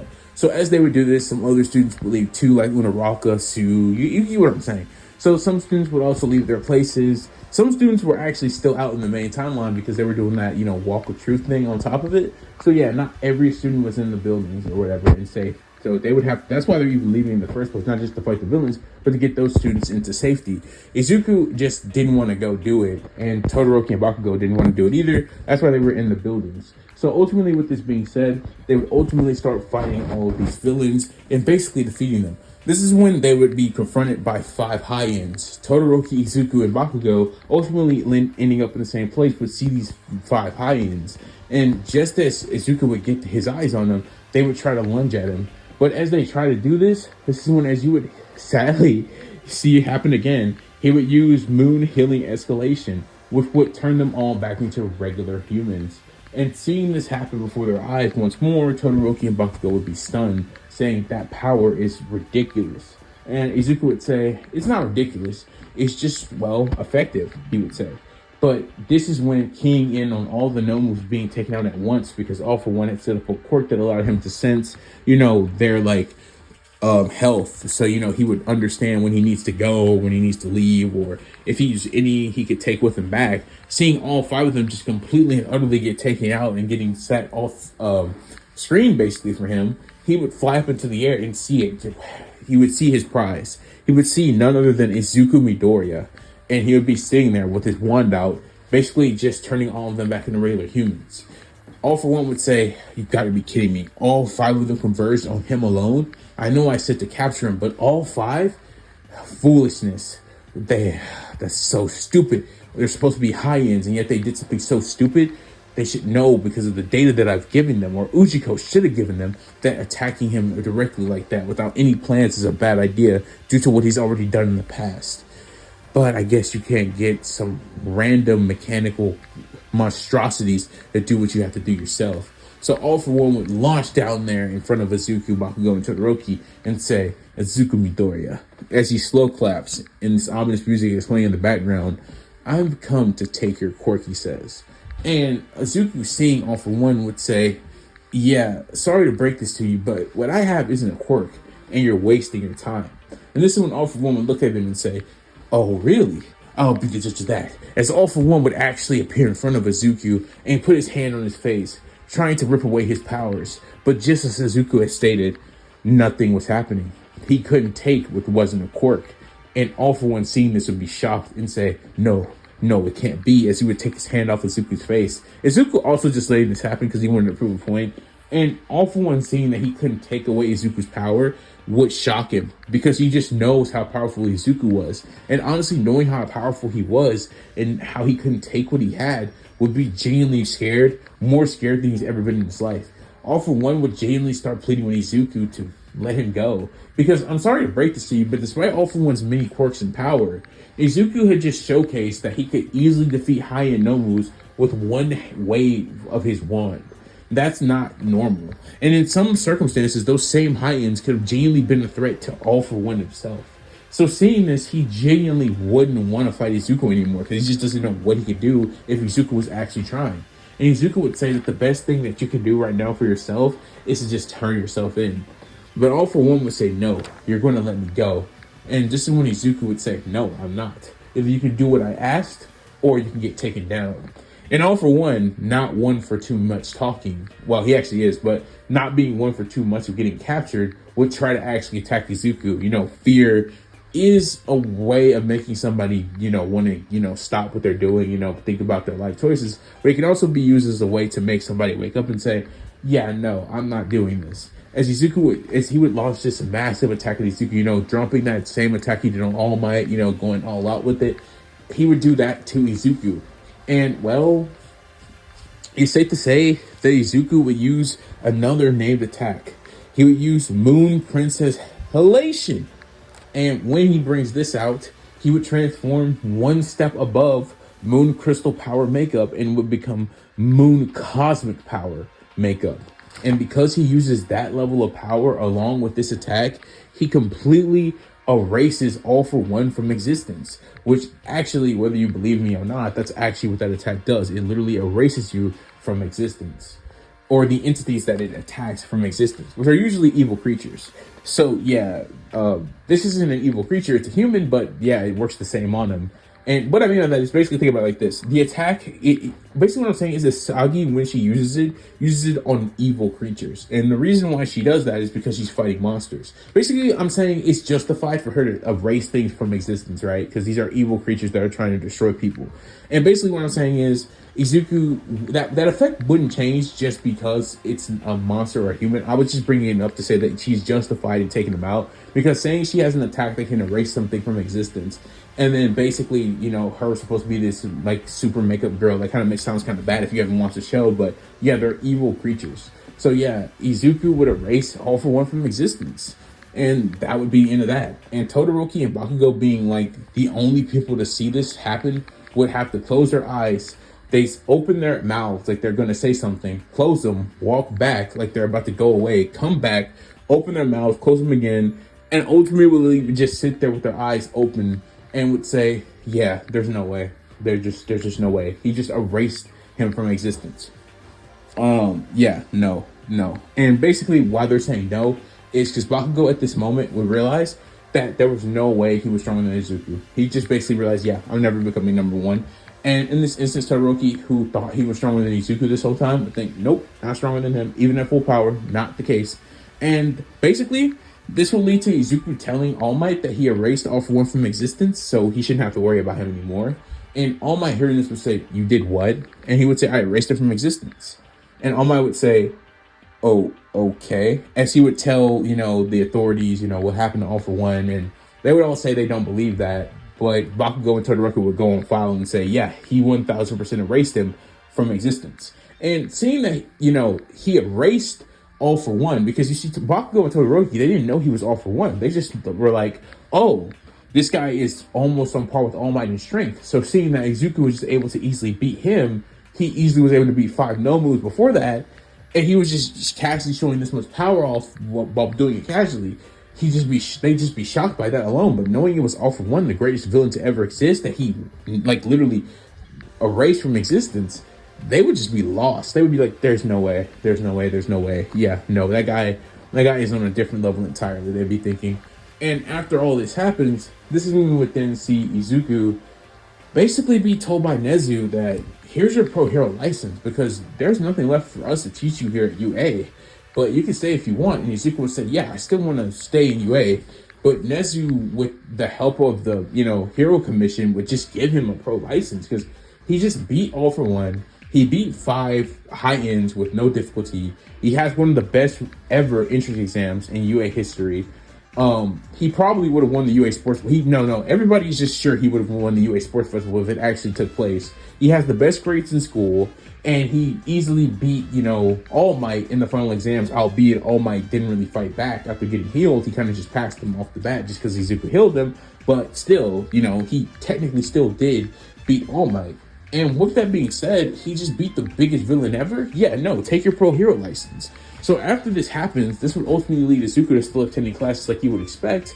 And ultimately, after all this happens, he would basically be told by Night Eye to come to his agency, because Izuku didn't actually have to be here as, you know, attendant or something, you know. He didn't have to be here doing an internship. He was here because he actually was a pro hero. And this is when Night Eye would tell Izuku about Overhaul and what he was doing to Eri. And because Izuku was actually an official pro hero, he didn't have to listen to anything Night Eye was saying. And because Night Eye had been briefed by All Might in the Hero Commission how broken Izuku was, Night Eye would actually just see if Izuku could actually make good on his promises, or if he would die being stupid going in haphazard. But this is when Izuku would say, trust me, I got a way to get in. And this is when Izuku, using the power of the Silver Crystal, would basically make a disguise, which, yes, Sailor Moon can actually make disguises. That's actually some power she has. So yeah, he would make disguise and sneak into the base looking like he's just some grunt, until he makes it all the way down to Eri's basement, you know, changing his disguise every time just to get in there perfectly. And after he would get into Overhaul's base and get down to the base laboratory, this is when he would run into the man himself. And Overhaul, seeing him, would say, what are you doing down here? You don't have clearance to be down here. Well, this is when Izuku would give up the gimmick and would reveal that he was actually, well, Izuku. And this is when Izuku would say, stop. in the name of the moon. And Overhaul and Eerie would just look at him and say, the moon? Eerie not even really knowing what the moon is because of how just traumatic her life is. But Overhaul would be like, the moon? Are you serious?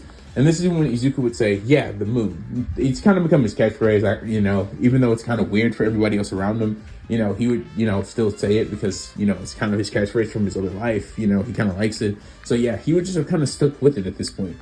Basically, Izuku would say, you're a villain. There's no way I can let you leave this place uninjured. Or better yet, maybe not even alive for what you've done.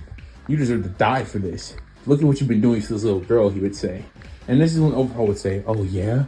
Well, guess what? I'm going to keep doing it because there's nothing you can do to... And this is exactly when Izuku would just cut him off and say, Crystal Power Makeup. And this is when Izuku would basically... Or Crystal Power Transformation. If you don't want it to have the makeup, I'm sorry. I'm just being specific to the storytelling of Sailor Moon. No offense. And this is when he would then again release Moon Princess Halation. And, or better yet, not Moon Princess. Again, it would probably be Moon Prince Halation. That sounds, more accurate. But again, I'm being accurate to the lore of Sailor Moon. But yeah, he would probably say Prince Halation. So with that being said, he would fire that at Overhaul. He gets erased from existence. Izuku would then use a disguise and then put Eri in a disguise and easily get them out of the building. How did he put Eri in a disguise? Well, basically, he would just tell everyone that Eri needed to be taken on a walk, and it was Overhaul's rules that set that up for it to happen that way. And so everybody would just keep believing Izuku as he would keep changing his disguise, shifting Eri around, maybe putting something over her so nobody could see her. Sometimes, some people he knew he could get away with it with, some people he didn't think he could get away with it with, until he'd officially made it out of the building. And once Izuku had made it out of the building, he contacted Night Eye and said that he had gotten Eri and there were no casualties, no takedowns, except for All For One, who he would tell Night Eye that he had erased from existence, similar to All For One. And Night Eye, hearing this, would say, you did what? And he would say, he's erased from existence. And this is when Overhaul would, literally put his phone down, pick it back up, close his mouth, put it down, pick the phone back up, put it back to his ear, and say, okay, yeah, we'll have the raid tomorrow. And that's when Night Eye would basically get all the people in the main timeline. They raid the base with Overhaul being taken care of, and Izuku having tons of evidence that he had also gathered after he had erased Overhaul from existence to make this raid all possible. So after all this would be done and all this takes place, this is when we would then see basically the end of this what if, where Eri would basically be put into UA and basically be allowed to stay there.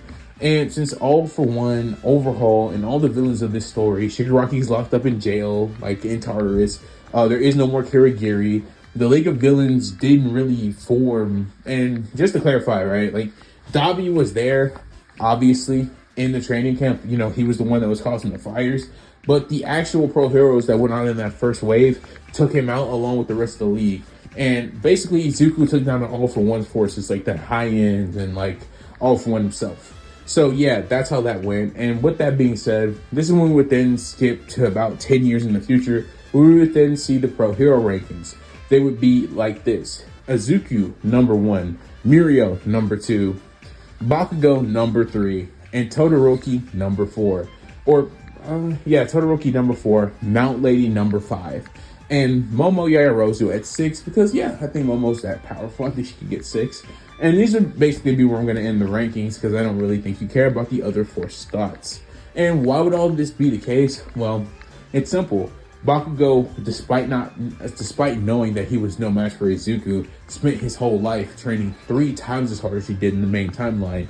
And he had awakened his quirk, which would ultimately allow him to get on a step above Todoroki, who in this timeline actually never did awaken his quirk because he never fought Dabi in the final war. So it would allow Bakugo to actually be stronger than Todoroki. And because of that, he would be higher than him. Why is Mirio above Bakugo? Because he took One For All and became his successor, basically allowing him to, as you guessed it, keep One For All because he never actually had to burn it all out or use it to fight All For One. Basically, he just took the quirk and it was just his, and nothing bad happened. All For One is All Might would have retired because, as you know, I healed his injury and he would have continued to be a hero for as long as he could. But eventually the embers would run out. And because of that, this would lead him to retiring. So that's what happened to All Might. And this timeline, not some tragic fight with All For One that made him have to forcibly retire, but he just retired of his own fruition because, well, he ran out of embers. It was just time for him to go. And Izuku clearly would be the #1 hero because he's just too powerful. He's too broken. I literally didn't even go over like 5 other transformations. No, not even 5. I didn't even go over 2 more transformations that this guy has. Technically 3 if you count Sailor with her last form, but that technically doesn't count because it takes an outside source to get that transformation. But yeah, yeah, it's kind of crazy. So yeah, Izuku with basically just bare bones, basic stuff, was able to eat. Sailor Moon's bare bone basics, it's more than enough to get through My Hero Academia. Realistically speaking, I could have just let him use the crown the whole time and he would have easily beat My Hero Academia. So yeah, but I definitely think I did this justice. This video, when I was when it was in conception and when I was writing it and when I was doing the script, I thought would actually be way shorter than it ended up being, but no, this was way longer than I thought it was going to be. But with that being said, let's actually do a change of scenes and not me doing all this exposition so that we can get to the final scene in this What If, which will be none other than Izuku looking up at the moon at night, wondering if he could ever find that girl that he at once knew from that time, like he did in the previous life that he lived, and basically wondering if he would ever see her again. Genuinely feeling sad and wondering if he could ever find that person that he loved so much from that time period. You know, just kind of sad, you know, being lonely. You know, he was the greatest hero. He had achieved all his goals that he had wanted to in this life, but still holding on to that previous one, wondering if he would ever meet that person again. But just as Izuku would wonder this, to see when he would look down, and as his plot would call for it, or I guess his destiny or fate or some type of force, he would see a girl that looked all too familiar. She had white hair and glowing blue eyes, and just as Izuku would think, no, it can't be. As he would go jump down from the roof that he was on and stop the girl in the street, the girl would look at him and say, "Oh, you're the #1 hero, right? You're Sailor Deku, I guess." I don't know, that's the best I can do. I'd say Sailor Deku. I guess I could say Sailor Moon. Like, I don't really know what's wrong with that. Yeah, Sailor Moon. Yeah. He'd be called Sailor Moon because, yeah, there's nothing wrong with that. He would be called Sailor Moon. You're the super cool hero called Sailor Moon, right? You're the #1 hero. And Izuku would say, "Yeah, I am. And did you maybe potentially want to get dinner and maybe talk or something?" The girl would clearly say yes to this because the #1 hero asking her out on a date, and well, she was single, and she had always felt like she was waiting on someone, you know, to come into her life and whisk her off her feet. Someone she couldn't really remember, but had a feeling that she had a deeper connection to someone. And this would lead Izuku to taking this girl out on a date and them having fun, with them eventually having kids, and it being revealed through them meeting once more that this was the same girl that had also reincarnated that Izuku was once deeply in love with, that he had met on the moon, that was from the Earth, and genuinely was happy that all this was taking place. And as we would see all these events take place over this time period, this is when Izuku would finally be at peace, reaching a culmination point between his previous life and his current one, where he had officially become the greatest hero ever, and also was able to find peace from his previous life into this one. This is when we would see Izuku with his kids eating breakfast, as his wife would be making dinner and bringing it to them, as they would all sit down to begin to eat. This is when Izuku would basically think to himself this was everything that he could ever want and he could never want more.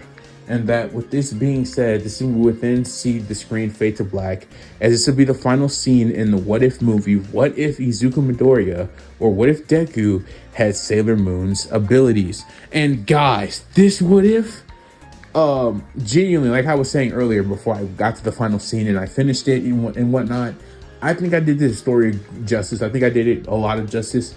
I love Sailor Moon. I know I'm a guy, but that doesn't mean I can't love Sailor Moon. I love her power scaling. I love her power. I love her strength. She's really cool. I love the music in the show. I watched the show as a kid. I grew up with it. Love Sailor Moon. And I've never seen anybody make a what if on Sailor Moon, mainly because people do boys. And I guess they just think because she's a girl and she's girly, we can't give her her powers. But hopefully you guys like this what if, because I messed with Sailor Moon and I wanted to give her powers to someone. And considering Izuku was up next, I thought Izuku would actually fit perfectly for this because I wouldn't have to explain too much detail why he has these powers, because he's in a world where everybody has superpowers. So yeah, 100% loved making this. I really enjoyed it. And as I usually say, I make these what ifs for fun. So I hope you guys do enjoy. Please be sure to leave what if suggestions in the comment section below, and I'm gonna get you guys out of here because this what if is longer than most of my what ifs usually are. And honestly, one of the longer what ifs I've produced in a while, if I'm being honest. Like when I started making what ifs, they were like 3 hours, 2 hours long. But you know, this what if is kind of getting near that level, which is, you know, it's beyond the 31 hour and 30-minute mark for crying out loud. So yeah, I'm gonna get you guys up out of here. So if you guys did end up enjoying this what if, I'm happy, and I will catch you guys on the next what if. Thank you for watching the whole thing if you did, and thank you for reaching to this point. I just can't describe how happy I am, and I will catch you guys on the next what if. Catch you guys next time. All right, guys, deuces.